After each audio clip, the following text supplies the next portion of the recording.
Allow me to beg your indulgence for one moment. This is the artist formerly known as Damian Sandow, now known as Aaron Stevens, and you're listening to the Talk and Roll Express with Lewis, Thomas, Oliver, and Cameron. Covering everything from murder mysteries to union stabs and always getting the job done straight from the enclosed pool area. You're welcome. Right, guys. The WCW was November 16th, 1985. Initial impressions of this episode. In the interest of keeping kayfabe and keeping my rivalry with Cammy alive, this was just garbage. I did not enjoy it at all. But in all seriousness, I've been trying to think of how to describe it since I watched it, and there's a weird warmth to it. It's weird. It's like, because one thing we've put the boot in before is that the cartoon character angles, like you'd have the fucking dentist and the tax man, but everyone here is like a Russian or a cowboy or a fucking plumber, and it's like, yeah, these Russians and these cowboys and these plumbers, they fucking hate each other, man, and I'm into it. It's weird. I'd say it's wrestling. It's unmolested by corporate interests.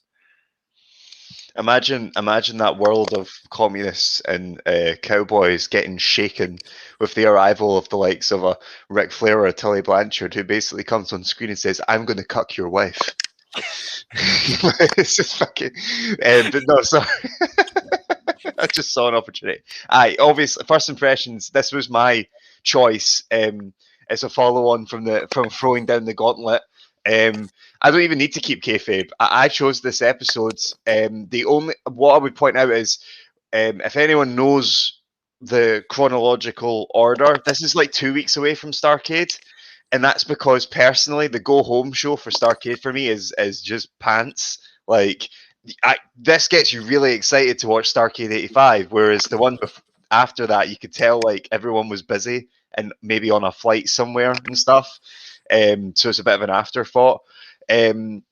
The entrance music to this show gets me excited in all sorts of places. I just love all of this. I was going to say the opening titles reminded me of the Kent Brockman Eye on Springfield. Yeah,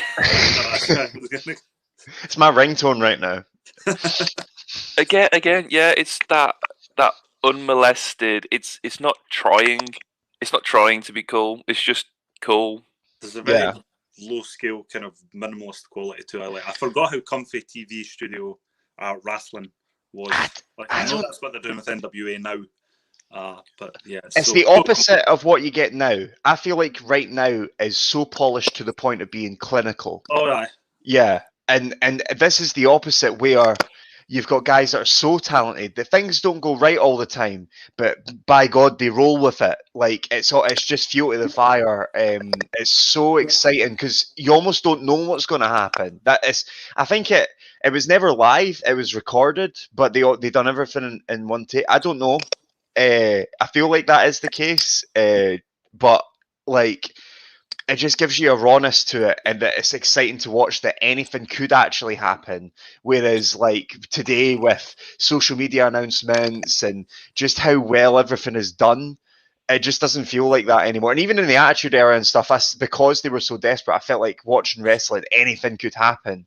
And I feel like that's just the biggest part that's missing, kind of thing. If anyone wants to watch that sort of era of World Championship Wrestling, 85 is kind of when like Arn comes in and stuff, and they start moving towards the more sort of full version of the Four Horsemen. Pretty much that all the way up until like 88, 89 when Jim Herd comes in is pretty much gold. So I am absolutely keen on turning this into the best wrestling show of all time. You see, after watching this, I'd go along with that, man. Mm-hmm. You could definitely watch a few more episodes of this. Yeah. There's some disappointing things in there, but I'm sure we'll break that down later on. Yeah, we can argue about that. The second match. Actually, the first match. Right, shall we just start off with the Koloffs from we're talking about Starrcade? Shoot.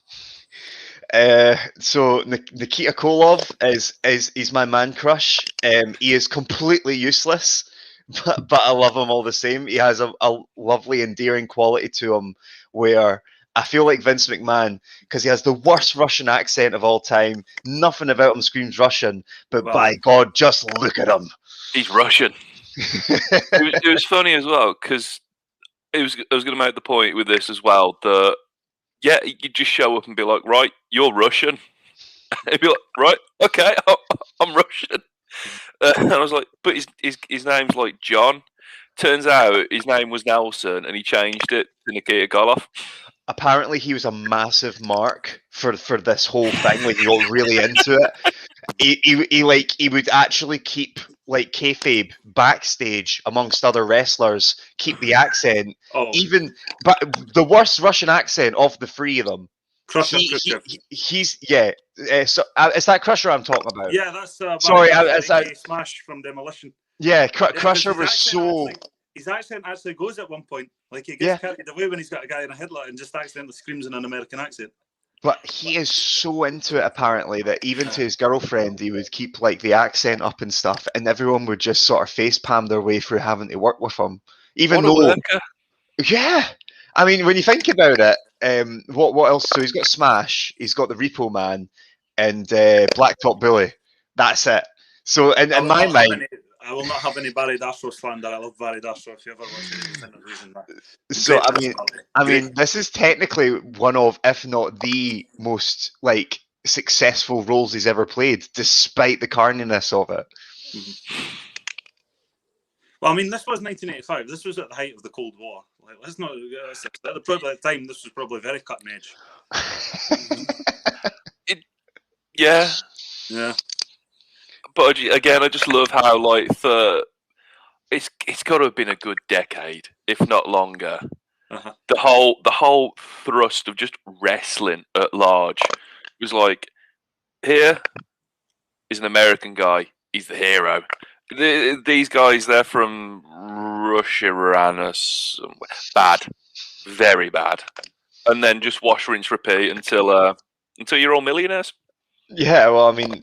Ivan Koloff is probably the only one that was around at an appropriate time to have really pulled off this angle, and so he's still doing it. Like, absolute slave to the trade, man. Like, he doesn't have much to do. I've watched quite a few episodes for 85 and 86, and Crusher, Khrushchev, and Nikita kind of do their thing. I just can't believe that Ivan's still in the ring. I don't think he's in the ring. It is in this episode, sorry. I just can't get over that. And you've got that weird transitional period where you've still got like Ole banging it out and Ivan and stuff, and you're just like, dear God. Like in the next week's episodes, oh God, Superstar Billy Graham shows up, and I love Superstar Billy Graham, and he still looks like a tank, but at the same time, he looks like the tank that I wouldn't want to. I was about to say I wouldn't want to ride him into battle. Let's move on. Right, shall we waste no time in getting into Jimmy Valiant versus Tony Zane? Now, I did start to panic, Cammy, when this started. I got very, very worried. But thankfully, the match is only like 45 seconds long. So, throughout this episode, any reference to Jimmy Valiant, y'all can do what you want. I can't defend this mother. Not one piece. I can say that, like, he's over. Like, no matter what appearance I've seen him on, he is red hot, and I have no idea why. To this moment on, I have no idea. Everyone's mad for it. It's yeah. Like, again, yeah, fair enough. I'm just in my head, Cammy, when you pitched this as like the guys in the red tights, like the Minnesota Wrecking Crew, and the Road Warriors, and down all these tough men, like these are the crusty fuckers that Undertaker was talking about. And then I come round and a guy dressed like fucking Roy Chubby Brown, comes out to the ring and that, and whenever he says anything, there's just like a whoa, and that from the crowd. This for me was the match of the evening. We can watch Ric Flair and your Arn Andersons and your Road Warriors anytime. We've got like 38 other matches. I'm glad you're sticking to kayfabe with this one, Ollie. I mean, so the format of WCW is really just trying to sell pay-per-views and tickets. So if there's no reason, apart from their championship series, which is what Flair and stuff in the Minnesota Wrecking Crew is involved in later on, matches are mostly there just to put people over. These whole episodes are just about putting the right people over, and they're so good at it.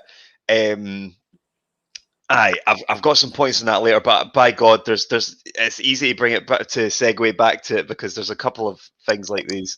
Jimmy Valiant, man, just. I mean, oh no, sorry, Ollie. No, I was just going to say, with the whole point of the show is to sell pay-per-views and to sell tickets, and the early matches are to put guys over, and it's like, well, nothing ever changes. At least they're good at it here, you know. Yeah. You know what I mean? Like, nowadays it's a case of they just bring out some guy, have him drop another guy, and it's like, buy this T-shirt, which again works. There's lots of really good segues in these episodes where it's like, yeah, send in your postcards, send us your favorite match you'd like to see. Which for back then, probably you're sitting there going, that's some really clever, that's some really clever marketing on and trying to get a synopsis of what your audience is into. If any of you are interested, there's a fantastic podcast where Tony Schiavone watches along 86 with Conrad. And he flat out just admits, yeah, we never read any of those. They were straight into the skip the second we received them. It's like the WCW through these years, it's you can't call anything a happy accident, especially seeing as they had such an amazing amount of momentum for like 4 or 5 years. But it's just littered with missed opportunity. Basically, like things they could have improved on, or a lot of things they could have basically encapsulated on or captured and be like, right, let's run with this. But they were always, there's signs that they were always doomed to be second, third running. Just things weren't going to go good at some point. But again, even the fact they didn't read the postcards, I just think that's a great idea. Because what are people going to write? They're going to write Ric Flair against Dusty Rhodes. And when Ric Flair goes up against Dusty Rhodes, everyone at home is going to be like, wow, they read my postcard. Despite the fact it's like the most obvious conclusion. Jimmy Valiant versus Magnum Ta. See, there's something you're already working on, or something you'd never book in a billion years. No, I want to find one of these postcards and send it in saying I want Jimmy Valiant to join the Road Warriors. That would be really good if you could actually, because the address is on there, we could send it in. Send the fucking postcards. Just send the postcards. The Barbarian. I know that dude isn't Russian. I'm onto you. The Cornette promo after this is actually miraculous. Like it is great. Like Cornette's just. I know we often talk about how like it's hard to forget just how good he was on the stick. Like we'll come up later when the cowboy sort of mumbles his way through his threatening promo with the cowboy, the cowbell later on. But good God, Cornette, just silk. I feel like although Valiant's over, it is that one bit of foresight you're maybe seeing from the bookers where they're like, this guy, like I know he cuts a promo later on, but as you can tell, his language is somewhat limited to the gimmick. So it's almost like we actually need someone there to cut a white hot promo and tell people like when the match is going to be, what we're doing, like why we're actually feuding. Because Jimmy Valiant's just, hey, you know, I'm going to. There's not the Boogie Man is not the most threatening moniker in the land, is it? I mean, I wouldn't want to run into him in a dark alley. I'd be quite intimidated. But again, I'm an absolute mark just for shit like the Boogie Woogie Man, the Honky Tonk Man, just the campest fucking nicknames in a sport where people throw each other through like 4 tables.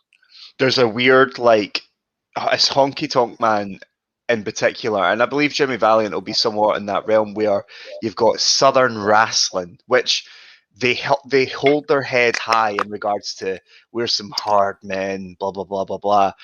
But when they're given a gimmick that they need to live and breathe, like the Honky Tonk Man or the Boogie Woogie Man, they work hard to maintain a certain level of masculinity. Like Honky Tonk Man didn't take no shit off no one. You know what I mean? And that you could tell it was over insecurities over how daft his gimmick was or like say, I mean, imagine Jimmy Valiant's a bit different because he's a face. So like, you know, he was probably boogie woogieing with oh fuck, I was about to say boogie woogieing with the kids and blah blah blah. I think he's still going on these tangents. They never end well. We'd like to clarify that Jimmy Valiant did not boogie woogie with the kids. That we know, allegedly. According to our lawyers. We have 23 other matches to get through, guys. Let's wrap up. After this, we have Billy Jack Haynes versus Gerald Finlay. No relation. But Jesus Christ, Billy Jack Haynes, first time seeing him. It's a guy who's been eating his Weetabix. Fucking hell. Yeah, another guy that I'm like, somewhat matched, but look at him. Just look at him. Money. And apparently Vince thought so too. because he would go on to hire him and he would feud with Savage, man. And like, but then, yeah, I mean, he would peak at WrestleMania 3. Against Hercules. Yeah, because they were the exact same cookie cutter character, except Hercules was bigger. So Vince like, sorry, man, you know. But again, like, he's over. Like they're I have actually watched it, but what they're building to really, Billy Jack Haynes. I can't even see. It's the most overbooked thing in the planet. He's for a tag team match with Wahoo Mcdaniel versus the Minnesota Wrecking Crew. So that's a pretty big match on a Starrcade card. That's massive, and he looks like $1 million. And I mean, just compare that to nowadays, where like pay-per-views are just passing us. The only reason we know about them is because they're getting advertised before we watch World Championship Wrestling on the network. Very little to get them over. I'm actually quite surprised. Like when I finished watching this episode, I was like googling all the talent and all that. I was amazed to find out how many were still alive. Yeah, like, we were watching Mania 6. Like, let's not be pessimistic, but there was a whole lot of there was a lot of dead wrestlers. Like, let's not kid ourselves. Yeah. Like, as with this, I was honestly quite taken aback by just how many guys were still with us. Thank God. It's a weird and fortunate side effect of watching old wrestling is that you just point and be like, he's dead, he's dead, he's dead. I think it's more to do with like the culture of the locker rooms. So you can imagine like the WWF, like because they were under contract, they would be in the same place with the same people all the time. So it could you could grow this air of debauchery, whereas that didn't really happen other than the upper card. And well, I'm sure it did to some extent, but like the upper card were infamous for it in World Championship Wrestling, and otherwise, like guys were working for different promoters, and likewise, it's not a great amount of opportunity to get in with the wrong crowd. I would have thought. I would have thought that the road schedule and the amount of rehab time would probably have played a pretty big factor in that as well.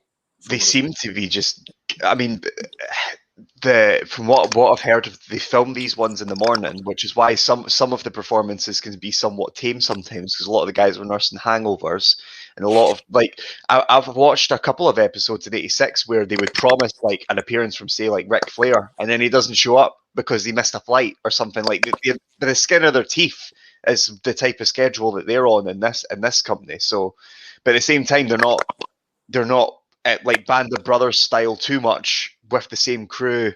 Jake the Snake is handing you weird baggies, and although he would dip in and out,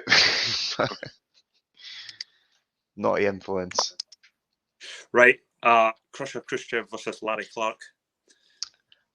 I tried to Google who got Larry Clark was, which is the problem with a lot of these matches, I guess.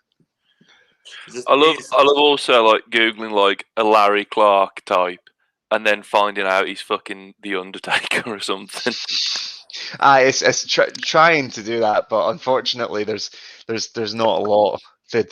They have an excellent well of jobbers. Yeah. Every match is enhancement talent. To yeah. Some degree. Like, yeah. There's like an enhancement guy stuck in the back there somewhere. I mean, but they do it well though, because like, I don't know, like if someone's face, they're not in there too long, they hit some big moves, they don't whatever. But then if it's a heel, like because it's enhancement talent and they normally dwarf in size to them, they beat them up bad, savagely kind of thing. Like it does serve a purpose and it does work. I'll admit though, it means that if you get an episode where there's not a great cast on it, and whatever, it can be a bit of a drag. I love Tully Blanchard. I love him, but I can remember watching one episode where there was 7 Tully Blanchard promos in one episode because they kept being like, okay, Ric's not appeared yet, and he's like, and I'm gonna get you, Magnum.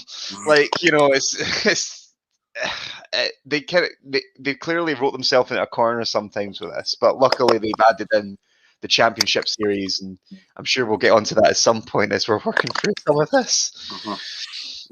Right, next up we have the Ron Bass from over his with Black Bart and JJ Dillon. He literally tells you how to construct a rope. Yes. It says, if you thought that rope against your skin felt good, think again. Guess what? It doesn't. Guess what? A big metal cowbell. It hurts badly. To be fair, he is intimidating. I don't feel like it was a bad promo. The problem is we're going to move on to some, like, we're moving past the Cornette promo, and we're going to move into some brilliant promo work. And so, like, in reality, if someone did this today, I'd be like, yeah, I'd be behind them. You know what I mean? But just that would work today. It's like every cowboy wrestler who has had that same outfit, like Bradshaw and Stan Hansen and that, like that. I think we're missing it, to be honest. Sorry, big cowboy wrestler. No, I'm just saying big cowboy wrestler. Let's make Roman Reigns a cowboy or something. A la Kurt Angle with the Jimmy Crack corn hat. Yeah. It's hard to believe, like, in Brett's book, Brett actually mentioned, like, when he signed up to the Feds, they were going to make him Cowboy Bret Hart. Take a guy from Calgary. Oh, man. Oh, can you imagine just that little wrinkle in time, and then Bret Hart isn't, like, the biggest thing in the world? They were going to get him a horse and everything. And the theme of cowboys, you know what wrestling is really missing? They're missing, oh God, I forgot his name. Who's the fella that done We the People? Oh, Swagger. That's what you need right now. There's never been a greater time to have that gimmick than now. You can come on with it. I mean, maybe we're a few weeks removed with it. Yeah, exactly. Could you imagine? I don't think they've got... No, it's not. And a squeaky... Like, this is the thing. Like, we're all thinking it. They've not got the balls to do it. And if they did, we'd be like, wow, okay, cool. You know what I mean? Like, and then he could beat people up. He could skip the entire card, go straight to the top, and just say, because I'm willing to make those tough decisions and those hard actions to do that. And oh man, we need, I'm not that I'm saying all cowboys are MAGA hat people. I'm a big cowboy fan. I have a mustache, but yeah, like it is missing. I like this clarification in this defense, but no, I don't have anything about cowboys. I have a mustache. Don't hate me, hate them. I think we can just skip Jimmy Fallon's promo and head on to Ron Bass versus Paul Garner for what it's worth. This yeah. I mean, it's important. It works, and when you're watching it, it's great. But in hindsight, like going back and talking about it, the man gets squashed, and that's I like it. It's kind of difficult to actually tell whether Ron Bass was wanting as a good guy or a bad guy. Like, he's got that kind of duality to him. I think that's more to do with the audience, to be honest. Like, you're like my dad. I mean, to be fair, they do cheer like 95% of the stuff. Like, Cornette has to explicitly kind of come out and call them pigs before they turn on him. Again, it's just unmolested wrestling. They're just happy to be there. It's great. It's great. And my favourite bits, and it's not so much exemplified maybe, well, it kind of is. Like, they cut away to when they do the live shows, but they film them sort of thing. So, like, maybe the pay-per-views, or they'll even do it on house shows if they're going to do an angle for the television show. They'll film it and then cut to it. And my favourite one by a mile, it's not on this episode, but, I mean, to be fair, I'm downplaying the fact that they keep cutting to Dusty Leg, getting his leg broken. And that really is like maybe one of the biggest. That was kind of the angle that put the Horseman in the top heel echelon kind of thing.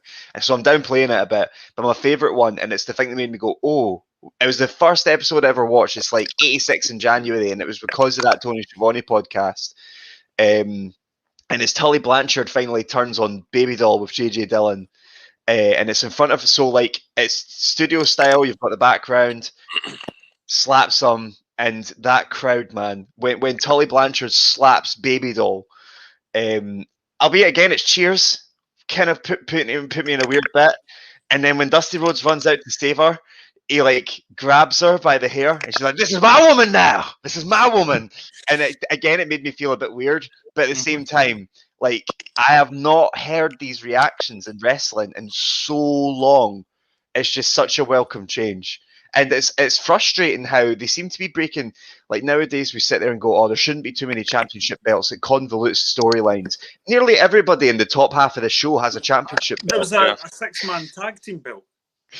Yeah. Like, if ever there was a belt for NXT, it would be a 6-man tag team belt, but they don't have that. There's a US heavyweight championship. There's a world heavyweight championship. There's a television championship. Can we just briefly talk about the quality of the belts? Oh my god! Oh my god! They belong in a jeweler's. Honestly. Yeah, aye. I want to fight for them. That's Oh the yeah, that looks like something. It's not just a big W and a bit of red leather. Yeah, exactly. The problem is obviously having too many titles convolutes the storylines. You're especially right about modern wrestling. How's Goldberg going to carry all these title belts?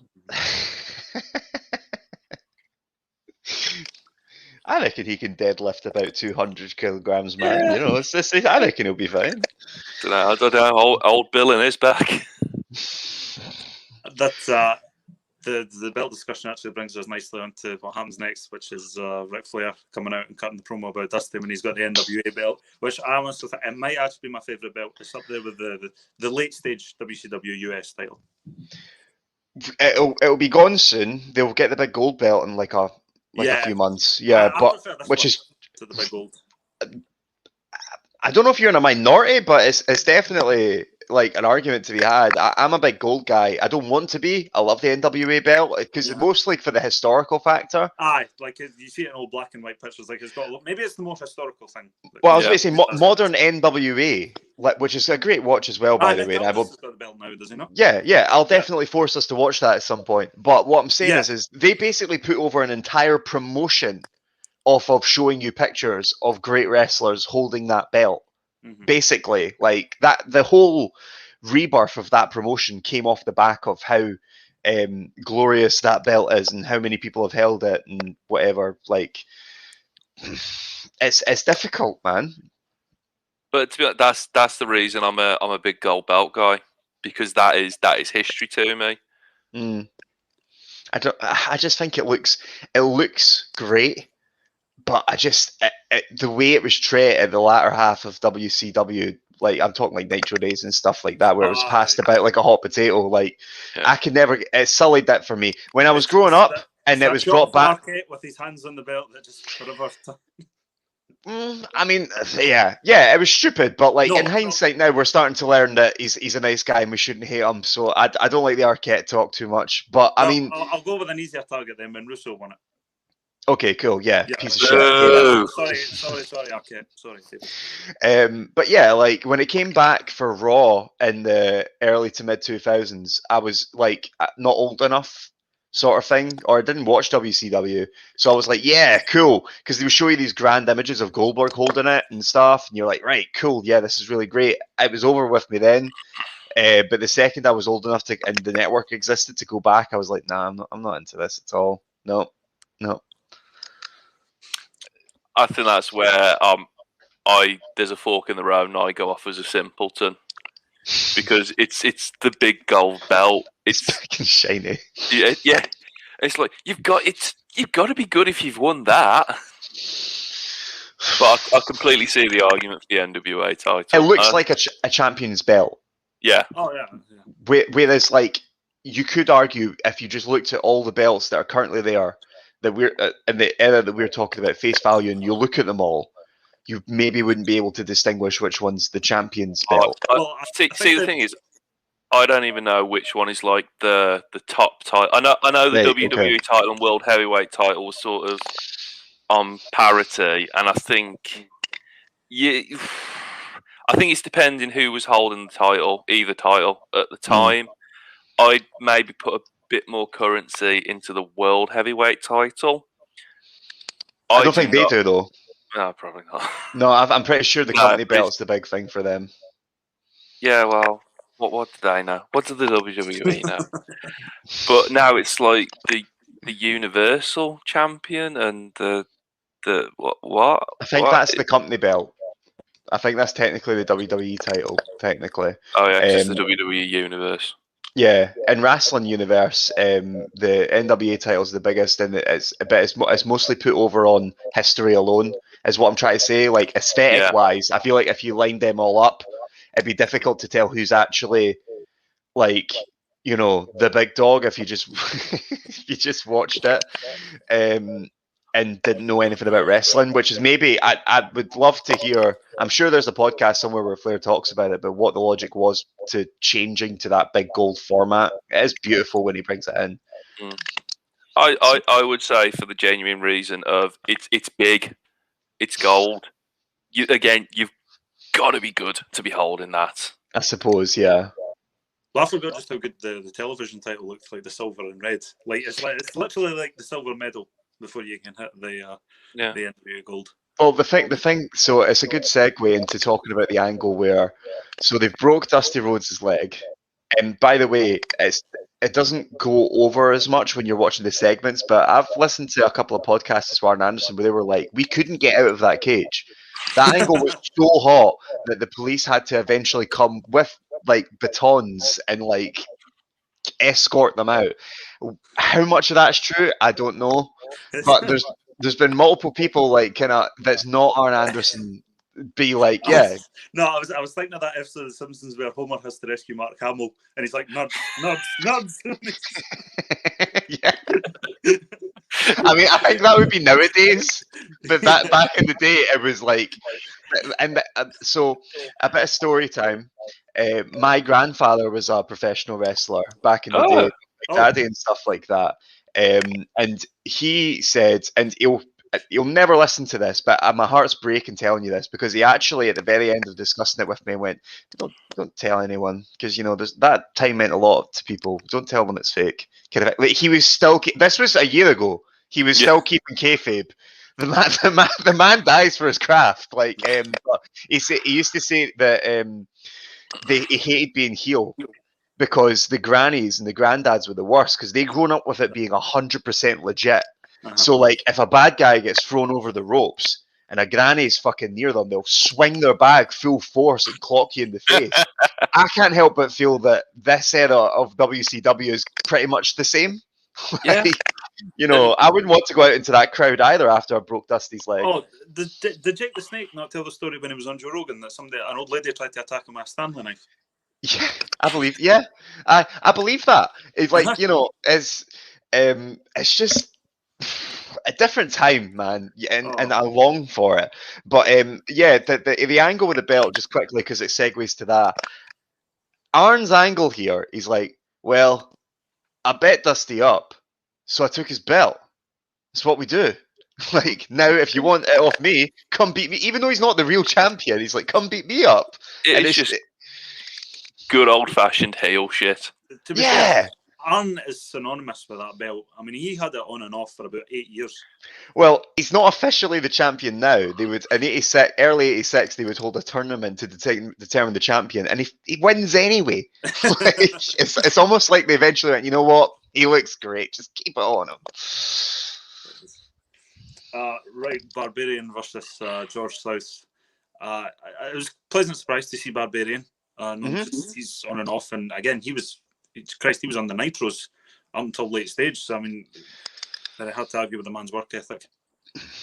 Yeah, he looks great. It's a good squash match again. I think that's the problem. Is they maybe could have, if I was to break kayfabe and offer a critique, is they maybe could have had another face match in the middle of these. So we've got Billy Jack Haynes, Crusher Khrushchev, Ron Bass, and the Barbarian. All of them playing heel and squashing someone. Like, you maybe could have slid another face, like take one of them out and put a face match in there. I think is maybe what would have saved it a wee bit. I'm assuming most of the good guys came up at Starrcade. Then no. Hey, anyone that's not a horseman. Ah, right, good guess. Yeah, yeah. Right, we moved on to our main event halfway throughout the show. The Minnesota Wrecking Crew and Flair versus Ronnie Garvin, Terry Taylor, and Waitley. Fantastic. Just in terms of fan interaction, this is like Canadian Stampedes. I always use that as like the totem pole of like, oh, they're so into it. They're so into it. The handbags are swinging. It's hot. It is decidedly hot. I'm not going to lie to you. I was a bit nervous about this episode until this came up, and then I went, "Oh boy, all is forgiven." Man's going to billionaire swagger into this episode." Yeah, like the fact that this is it. The fact you can have a match of this quality on a free television in this era with those promos. You can't compare it to anything else. The next week, I somewhat buried the go home show, but you've got a half-hour match of Bobby Landell versus Sam Houston, and it is like infamous, like infamously good. There's claret on it and everything. Like, albeit the rest of the show's maybe not up to par with this, but like, they were on the ball. It's watching one of these. I compare it to, because obviously you watch it with hindsight and knowing everything you know now, and maybe it washes out a little bit, but it's like listening to, I don't know, like that first Black Sabbath album, and you think, wow, imagine hearing that for the first time. It's like, imagine being like 10 in 1985. Imagine being 30 in 1985 and seeing this. You'd be like, fuck. Like, proper eyes on stalks. The thing about that this match is, to me, that says the most about those people involved is, again, it's free television. This is a throwaway match. Like, this is something that's an afterthought. Yeah. They're just off of traveling. Statistically, at least 2 of them are hungover. Like, and this is what we get. You know, it blows my mind. When it's just Garvin and Flair, I think that's when it's at its loudest. Garvin and Flair was like a really, it goes on to be like a great program, and it had been at that point already. Like, they do reuse a lot of the time periods and feuds to kind of fall into each other because they kind of repeat themselves quite a lot. But with that heat and the fact you see how they work together, it doesn't really matter, does it? No.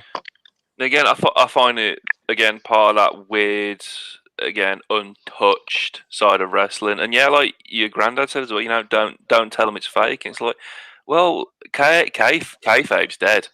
As far as I'm concerned, because I mean, you said with social media earlier. I mean, you know, you go on, they've got their real names and their ring name in brackets, and it's just like, because I always said that it was worse finding out that wrestling isn't real than Father Christmas, because with Father Christmas you still get presents.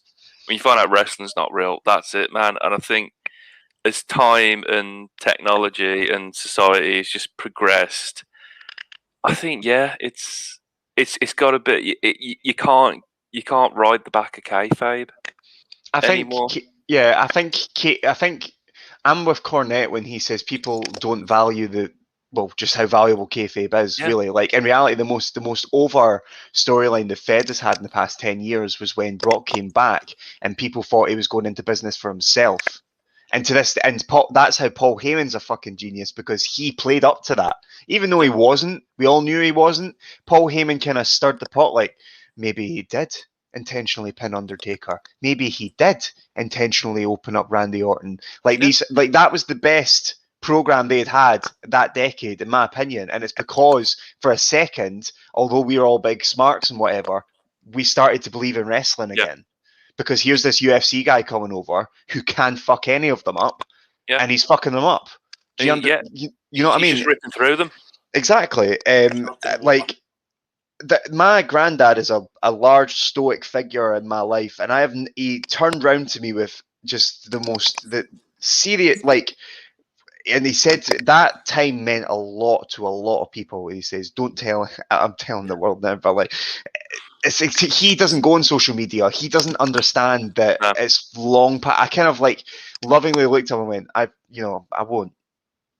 But I'm a heel, I'm a heel, so I You've got to am. do it. You got to turn on him. But yeah, and it's one of those as well. There's a thousand podcasts where three dickheads just openly reveal all the secrets, and yeah, I think it. To be honest, I'm being facetious. Those podcasts look back and it's like, oh yeah, that was all the work. But think, yeah, with Brock going business for himself, a wrestling match is 99% gentleman's agreement that you're going to do what's been discussed. And yeah, I think it's one of those. We know kayfabe is an old concept. We know that it's hard to maintain kayfabe these days, but yeah, make us believe. I think there's avenues back into it. So like the Brock Lesnar angle with the. So, like, I feel like never before today, and it's something that Josh Barnett's realised, like, he started doing Bloodsport and creating kind of almost catch-as-catch-can wrestling matches like you would have seen back in the day with Hackenschmidt, Gotch, whatever, like, it brings a sort of realism to it that any of these people could go into business for their own. I don't know, I just feel like it's the right avenue to go to. There's something to be explored there. And I don't like the fact that the Fed have stubbornly kind of leaned in the opposite direction of it, kind of thing. It doesn't seem very wrestling. It does seem more Disney and entertainment. Yeah. And a far cry away from what we're discussing here today. The Minnesota Wrecking Crew, Ric Flair, Terry Taylor, by the way, does a good showing as well. And Ron Garvin. Well, I wanted to bring up he gets the softest body slam of all time outside on the concrete. I think he landed on his feet. Yeah, he didn't want to sell for no one. Yeah, because initially I was a bit like, "Oh, Rick, my goodness, what are you going to do? You're not notorious for being stiff." But no, well, it's a big angle that they kind of wheel out a lot. Like I'm pretty sure the next again week, Buddy Landell body slams someone on that same concrete. And one of my favorite things about the studio thing is when the camera pans to the left and you can see Tony Schiavone and stuff just sitting there like giving out, like watching the match from the studio set. And they break that wall. I really like that. I don't know why. It's something I'm really into. I think that whole TV studio look is just, there's something weirdly timeless about it. It's electric. It's the intimacy I feel.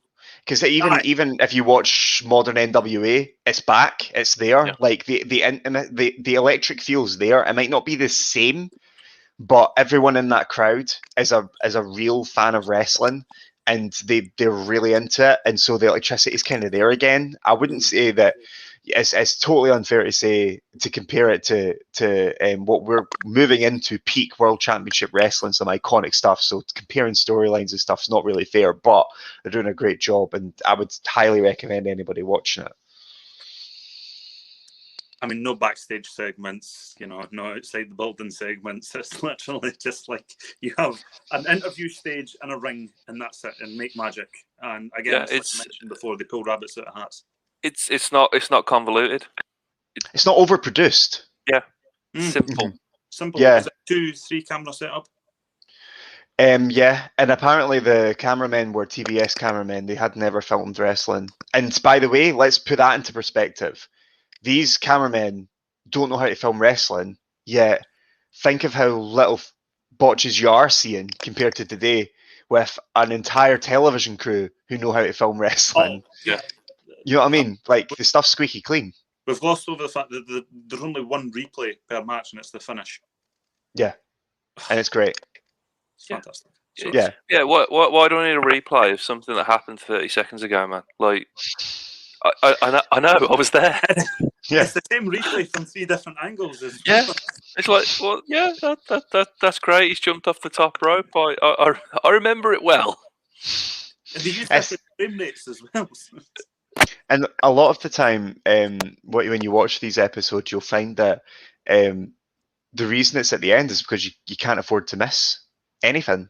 Like, you know what I mean? Whereas when those replays play in the modern era, It's because there's rest spots going on, and they're sort of almost like getting themselves ready for the next big spot. Like there's nothing going on, so the replays are welcome. Whereas in this, I don't want any of this to get skipped over, even if it is a squash match or whatever. Right. Next up, we have Tully.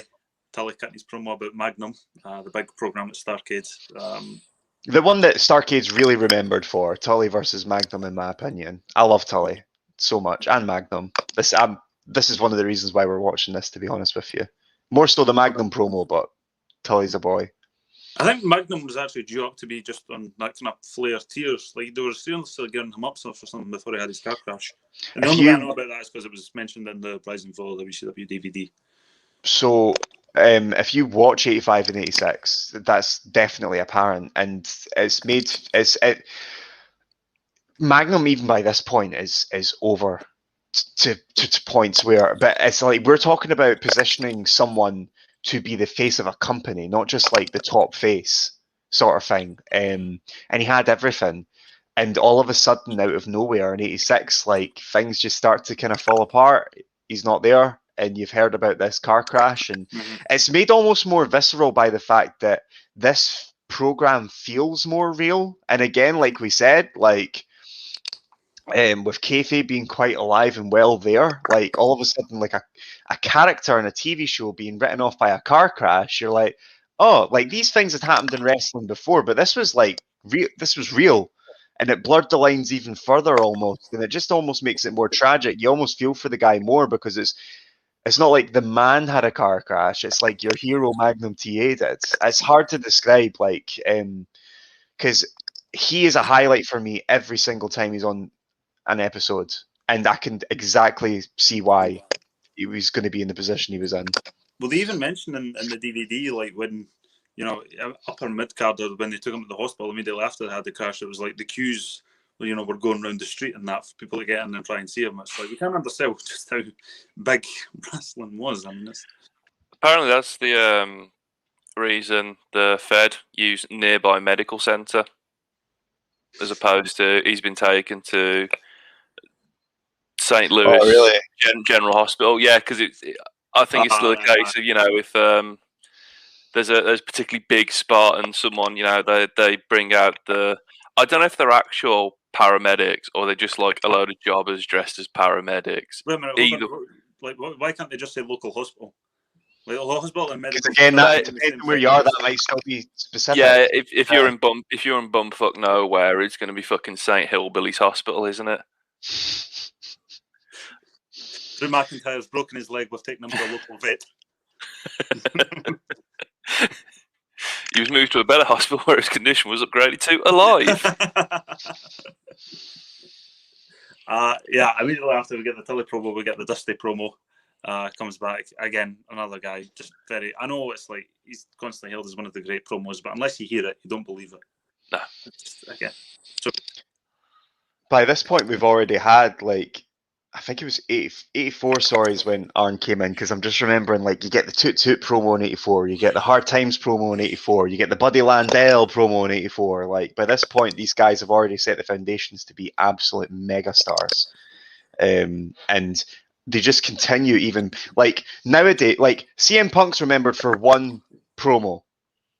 You could turn on any of these episodes and find a Ric Flair promo, a Magnum promo that you just would be happy to replay to the end of time.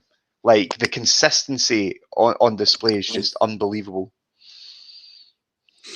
I think the promo skills are probably there. I don't think they're given the chance to really properly showcase. Well, it's just so micromanaged, isn't it? Mm. It's like managed down to the syllable, and it's just ad-libbing. They probably rehearse what they're going to say before they walk out. But again, they walk out and they just spit this up. It's like watching fucking grime MCs going at each other. Yeah, it's raw, man. It's savage, and it's one of those. It's like, fuck, what? No, you can't. That's worse than anything you've done in the ring, mate. Yeah, and again, if you got Vince McMahon in your fucking ear, being like, no, you need to say this. No, you need to say that. You just need to turn around and be like, you know what? Fucking try it out.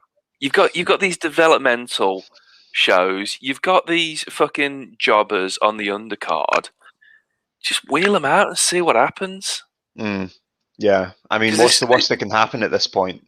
Yeah, and NWA, WCW with this, it was just suck it and see. Yeah, I mean, you can see them tripping up, and then spinning off of it again. Like they catch themselves, and sometimes what they end up saying is even better than probably what they had written down. Yeah, I would never call Ric Flair polished in his promos. He was always erratic and just spinning and spitting off, and that's what made it great. Because even if he was calm as fuck, the guy was pissed. Yeah, he was pissed at you. He was pissed at everyone. And like I said, you just didn't know what was ever going to happen. Like that, because it was his birthday the other day, and someone put up a video of that Jay Lethal. Of course, you did. That promo he did with Jay Lethal in TNA. Yeah, where he's like taking his shoe off and his jacket off, and he's just like shouting "woo!" And it's like this was again probably all agreed beforehand, but what? It is just fantastic. The elbow drop on the blazer held round the world. It just oh my god! And when he was forced to retire at Mania 24, and he was doing the whole "I will never retire," it was just like yes, yeah, and he was right. Unfortunately, yeah. One divorce later, and he was back in the boots. Well, I do like how Dusty was like, "You're spending money quicker than you can earn it." And it's going yeah. It's a reckless out of the bone than we know that is. It's like the Leonardo DiCaprio pointed me. Well, I mean, like, so Dusty's the booker at this point, so they would need to have had a civil relationship, and to all understanding it was, but it didn't mean it wasn't contentious. In fact, to my understanding, it was competitive as hell. Like, Dusty constantly is saying, like, I may not have the body, I may not have blah blah blah, but like he would still buy the Rolexes. Yeah, he's got a pencil, exactly, but like he would still buy the Rolexes that would make Ric Flair go, I want a better Rolex than that. He'd still buy the glasses that would make Ric Flair go out. Like, it was still competitive. Although through our kind of WWE filtered eyes, where we might physically not see these two guys on the same level, these were the biggest heads of that era. You know what I mean? Like, it was completely on par. They were hitting the right note the whole time. There's a reason why they milked this for all it was worth, and it didn't get old at any point. But I mean, Dusty was Florida, wasn't it? Yeah, like, he's synonymous with it. Yeah. Mm-hmm. I just wanted to say something because you mentioned Punk. Yeah, his promo, him being remembered for the one promo. For some reason, I could easily imagine him like fitting right in like a glove at this point in history. Like, it's easy to imagine him with, next to Tony Schiavone and that wearing the grey hoodie and holding the big gold belt. Like, for some reason, I can just picture that very, very easily. I think he would have fit in right perfectly around about this time. I wouldn't, because AEW is starting to do a lot of things that you would have seen in a like. In both 90s WCW and kind of earlier on as well, they've got some good heads in there mixing up. I don't think it'd be a terrible thing. From my understanding, it's almost underproduced. Like, I don't watch it really, but like it's almost like, so the reason that World Championship Wrestling works in this era being underproduced is because it's only an hour or so long, whereas AEW now are producing something like how many hours of television, and then none of it. Like, there has to be a happy medium between what Vince is doing and what we're watching here. I think if you're going to do that amount of television, there still needs to be a considerable amount of it, kind of like with a hand on the lead, just saying, right, rein it back in a wee bit, because apparently the guys are just let loose so much that it can just get a wee bit, And again, if you're doing that on hours and hours of television, it's just going to get out of control. Put it into like this, a little short 2-hour blast. Mm-hmm. And everyone has a good time. I think there is a real gap in the market. Yeah, I think just to come on for an hour and a half. Yeah, I think do that. Yeah, NWA Power probably fits all. It probably ticks all those boxes. The problem is there's just not enough eyes on the product. I think it's a combination. So like they do have some really talented people there, but it's money. It's like people go like, oh well, Billy Corgan's rolling it and stuff. Is like, look, Infinite Sadness was right, but it was over nearly nearly 30 years ago now that Bad Boy came out, or at least Gish is. I mean, he's not. He may have money, but he ain't got mummy daddy money. Yeah, exactly. Like they've still got to. Apparently, during the pandemic, they were struggling. They nearly went out, kind of thing. Like it's not. They can't just like bring in the talent that AEW and the Fed can, and so it's that classic issue that maybe like ECW had, where they had to keep finding these gems, and they're trying so hard to hold on to them, and then they get pinched, and then they get pinched. Luckily, AEW make that a bit more easier now because they work with alongside independent talent and don't just offer everyone a contract, although they kind of do. It feels like every week they're announcing someone new. Yeah, It's like a boring version of the the Attitude Era. Like we're all just sitting there going, "Oh, I've not seen this before." Again, it's one of those like you. It's one of those. I tried engaging with it, and it's just this. I'd say there's wrestling related fatigue. There's just so much going on. I can't pick one to watch, but I'm pretty sure they have every like mid-2000s WWE star on commentary now. Yeah, because they can't wrestle. It's the fact that they've even got like their own like panel shows that they have on the network that look exactly like what we're doing now. Whereas when we're watching this episode, Schiavone and Crockett are doing exactly like they're doing the breakdown as the episode's happening. There's no breakdown after show and after show. Again, why do we need a WrestleMania pre-show? Why do we need a WrestleMania after show? That really doesn't feel like a necessary evil. I think it's an NFL thing, isn't it? Yeah. Yeah. Yeah. I like watching. You know what? I rarely stick around for the analysis on like Sky Sports Football. It's only if I'm like too pissed to get off the sofa that I've got to watch. It's like I've just watched this 90-minute football match. I've just watched this 3-hour wrestling show. I can digest and analyze it in my. I don't want to have talking points put in my head. It's rough going. It's rough going, which is why I'm living in the soft dream world of World Championship Wrestling a la 85, 86, 87. I'm going to become some sort of like internet traditionalist, like fascist. You know those guys would like put a photo of the Sistine Chapel, be like, "This is what they took from you." It's going to be a picture of a Flair promo, and this is what they took from you. Sitting there banging out about the rules. You shouldn't be on the top rope. It's illegal. Close fist punch. What's going on? That's not wrestling. Do you know when Bill Watts briefly took over WCW, he did actually fine like people for coming off the top rope? Good. No. It's a double turn, Lewis. We're together now. Okay. I just love that. Obviously, professional wrestling has like a rule set. Yeah. You could just be whatever you want. It's like, no, you jumped off the top rope. That's it. Give me your wages. Right. I can't believe it. Road Warriors versus Jim and Mac Jeffers. This is the squashiest of all squash matches I have ever seen. I don't even think the bell rang on this. Every single Road Warriors match in World Championship Wrestling that's not a pay-per-view is the squashiest, most squashiest match.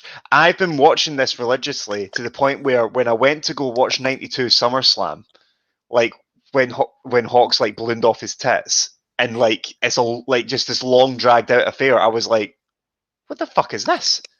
Like, why aren't they just rolling over these people? There's a fantastic, like, a few weeks from now, like one of the episodes, like it's 3-on-2. There's 3 guys standing in the ring, and then like the Road Warriors music hits, they burst into the ring, and one of the guys runs away. He doesn't come back. Like, and it's 2, and then it's just 2-on-2, and they squash them again. Like, but again, I think the Road Warrior, you can get away with that. Yeah. Oh my god. The Road Warriors, did they do a promo after this? Yes. Yes, they did. Yeah. And every single time Hawk will convulse his neck in traps and pop his collar off. And every single time I give out. Like, it's brilliant. It kind of feels like they're in 2 different feuds at this point. It seems like they're feuding with both the Koloffs and the Four Horsemen. So the Road Warriors, man, they're feuding with everyone. So, this is one of the other great things about mid-80s wrestling. There is a face in a heel locker room. and the whole show revolves around that. Like whenever you see someone getting beaten up, like I'm pretty sure does that not happen at the end? Like we see like a stare off and then the faces run in. The 4-on-4. Yeah, exactly. And it's the way it fucking should be. None of this grey. Like modern wrestling's never moved past the Attitude Era where they were like, a bad guy can be good. So there's no heels and faces anymore, not properly. Like this, man. Yeah, this. like again, it's just the simple fucking. This guy is good. He does good things. This guy is bad. He does bad things. You cheer for this guy and you boo this guy, and we're all like, this good guy's good. He loves his mother. This bad guy's bad. He's in bed with your mother. That's the Horseman storyline. Right. I think the last list we've got the Blanchard versus Backlund. Backlund, Not Backlund. Jim, Backlund. his shorter and less experienced brother, Jim Backlund. Yeah, I mean, I love Tully. This is another squash match. Like I said, they need a face match in here. The Road Warriors was a nice, but it's a Road Warriors match, so it lasted all of 9 seconds. So I would like for us to do a podcast where we watch like every Road Warriors match and see if we can get to an hour talking about it. I mean, I think you can get like the later years when it gets a bit dramatic backstage. You could bitch about that for a while, I guess. But oh yeah. Well, we're fighting with Dark Side of the Ring. Yeah, if we were to kayfabe it though, and just pretend the Road Warriors didn't have, they just were put back into their boxes after the bell rang. Yeah. Yeah, you would probably just sit and go, yeah, it was a match. Yeah. They sure beat that guy up. They're superhuman. Yeah. Yeah, after that, you get the Road Warriors promo, where again, as we were mentioning, Cammy Hawk, he jacks that neck. He gets as hench as he can before he cuts his promo and talks about everything. He does it every time, by the way. It's fantastic every time. It's his voice. That's that gravelly ass fucking voice. Is it? I know. It's great because like I'm pretty sure I've buried their promos in the 90s at one point on this because it was too out of place. It fits right in here. It's great. The energy is just on the ceiling. From that championship series match with the Minnesota Wrecking Crew and Ric Flair, the energy's on the ceiling. And at which point I feel like anything happens and you're just like, yeah, this is fucking great. Apart from the Russians coming out at the end, which made no sense, but we'll get to that. Well, you mentioned you wanted the face match. You've got Magnum Ta versus Joe Malcolm. My boy. Yes, of course. But, I mean, if you look up 80s wrestler in the dictionary, you know, the picture of Magnum Ta during his aftermatch promo comes up. The handlebar is thick, the hair is curly, the accent is Texan. The chest hair is nigh. Okay. Matty, that's like a Persian rug. That after match promo, like unbelievable. An I Quit match is not about wrestling ability, a man's ability to wrestle. It's not about a man's ability to blah blah blah. It's about a man's ability to whatever. It was just like the fact that he was the first one to kind of come on and just matter of factly talk to the camera like this, and it was, but at the same time be a face. Yeah, I'm sorry. This is just going to be an episode of people going like, I'm sick of hearing that Cammy guy just like ooze over this. I was really hoping Ollie would hate this. No, I love it. I think, to be honest, as soon as I put it on YouTube and it looked like you'd put it in a video player, again, it was just the ruthless simplicity of it. It's one of the, yeah, like I said, I'd love to keep kayfabe, and I even said in like our Twitter group chat, I was like, do not tell Cammy I enjoyed this. It's unfortunate because I've went on about this before, where like we almost need to pick something a little bit daft so we have something to talk about, and then someone recommended Halloween Havoc, and I just says, right, yeah, but I want to be done before 5 p.m. in the evening, like, you know. So we ended up just opting for a nice episode of World Championship Wrestling. Yeah, we cannot do 3-4 hour pay-per-views. Just that's the nature of the beast. Nobody has got that amount of time on their hands. Certainly not in one sitting anyway. This is a very golf clap episode. Yes. It's a very... Yes. We're going to end up doing something like Hell in a Cell 2019. We're just going to like, fuck, I don't want to talk about that. Oh, so we've shook hands with God. Now we've got to go meet our maker. We'll need to find something that me and Ollie can argue about. I know. Well, we're going to do like the 2003 era SmackDown or Velocity or Heat or something like that. We've got to do something like that. Velocity.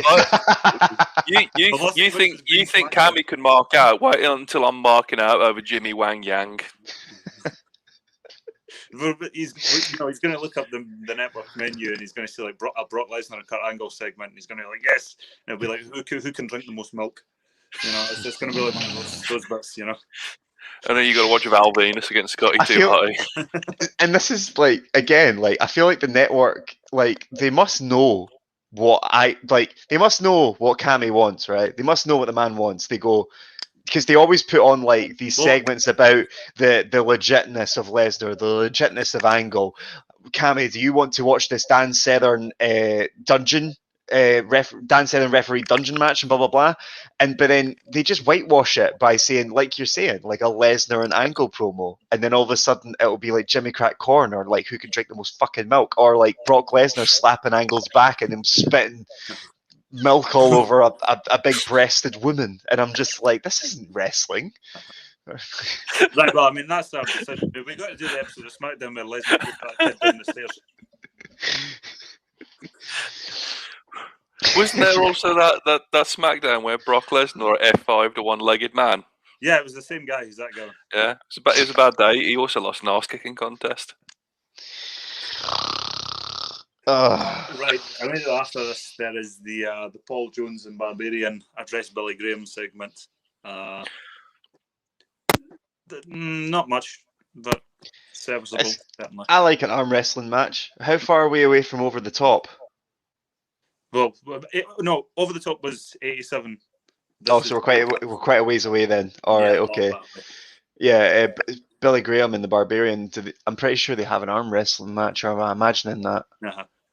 I think you're on the money. There is like I'm on the money. Funny bit during this when Tony Schiavone says to Paul Jones, who's his doctor, and Paul Jones struggles for an answer and he just goes, well, it doesn't matter who his doctor is.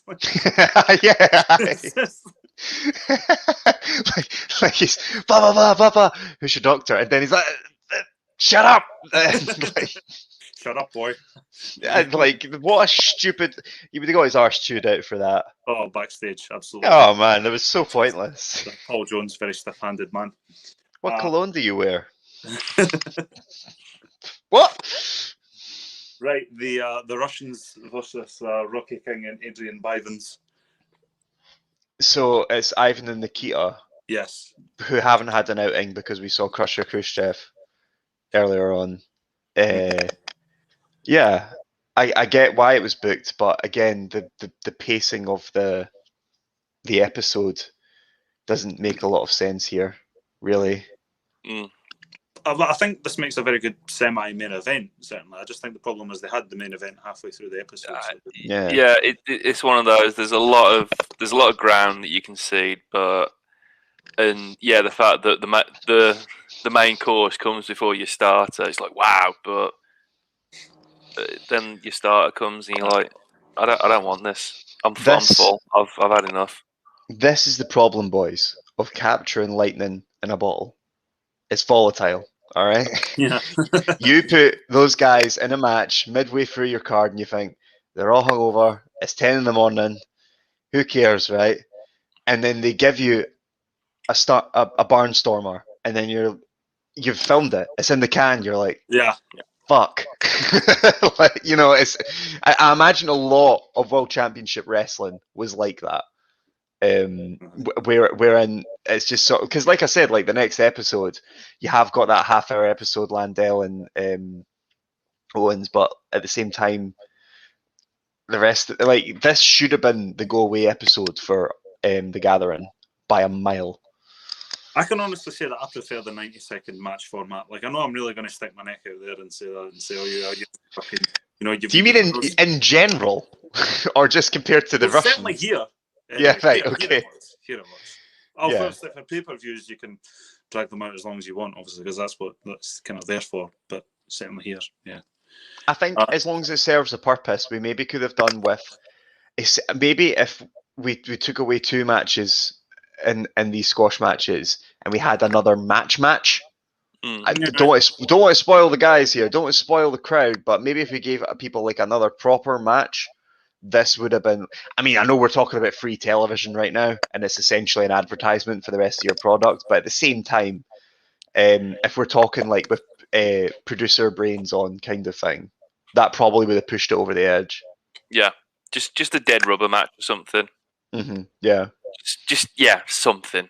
I was honestly just fascinated by Nikita Koloff watching this, so obviously I had to look up the Wikipedia entries and stuff like that, see where it was happening, and obviously he was a very, very big star later on, like with Sting and all that, and obviously I was looking up the kind of because it came up that he retired in 1993. Yeah. Like, all right, well, what happened there is like he had a disc in his neck herniated after a stiff clothesline from Big Van. Oh, for fuck's sake! Yeah. I managed to get through the show without mentioning Dan Severn once. Okay, yeah. and you nearly got there. You nearly got there. I did. Tony, I don't think it was Tony Schiavone. I think in one of their podcasts, Conrad brought up how it was at WrestleMania 3. Hogan was against Big Bundy or whatever. No, that was Mania 2. 2. Yeah. Excuse me. Before you all hang me and whoever's listening to this, Hogan versus Andre was Mania 3. It was one of the most famous matches of all fucking time. It was a squash match. Who against who? But yeah, like they brought up the interesting point where Bundy was just kind of shoehorned in there.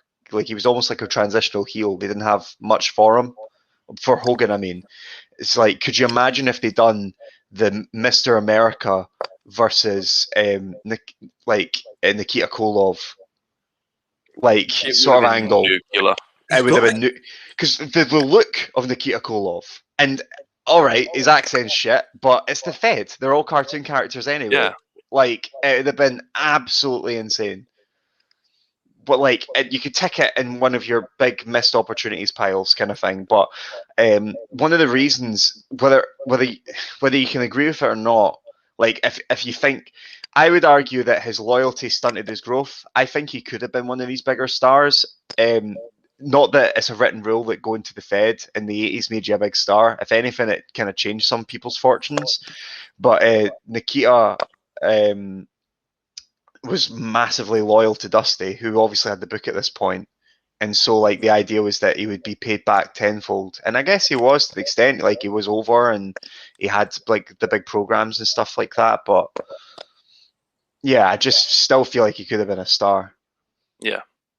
A star, whatever. He's actually still doing relatively well. Like if you watch his interviews and stuff like that on YouTube, he's I think he became born again in that in '93 after he left WCW and that, and he runs a ministry now. So he's doing very, very well. He's still a lot of the guys are doing very, very well from this era. It's nice to see for once. It kind of it kind of leans towards that that storyline that Vince is a big scary boogeyman and like the Fed. A boogie woogie man and the Fed's totally evil and pollutes the minds of all those who enter in it. What I'm saying is it's nice to watch something on the network from the 80s and then look up the stars of today and not be like, oh. Yeah. Because when you think about it, when you watch Dark Side of the Ring, other than what's his name that was killed, murdered. Oh, Brody.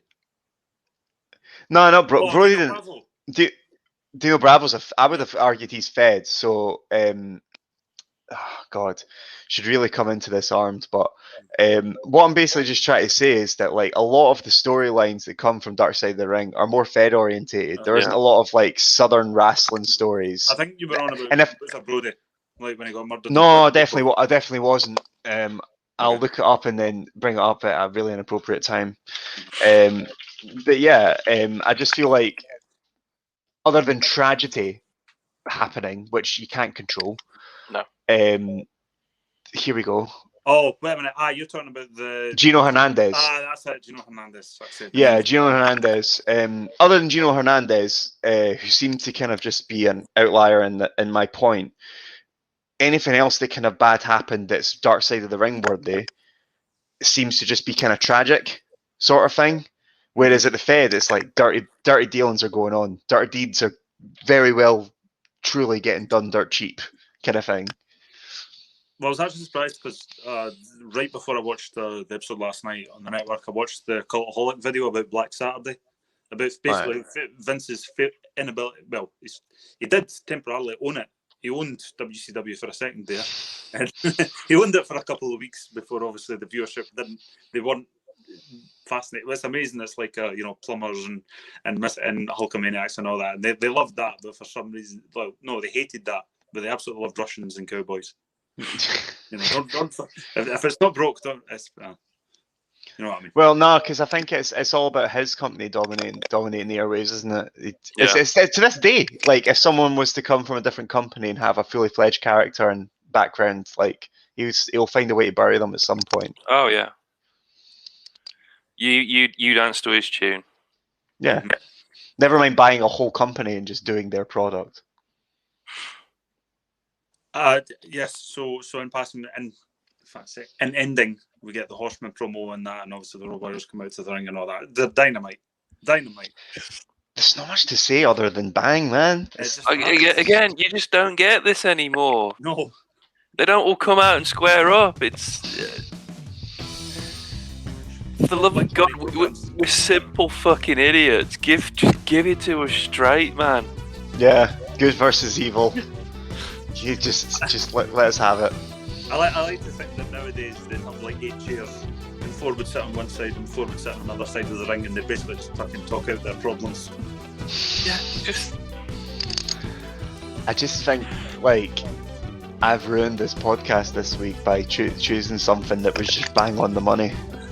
I was fully expecting an argument. I wanted tears, drama. I mean, we've had to eat shit since May of last year. I think we've earned this.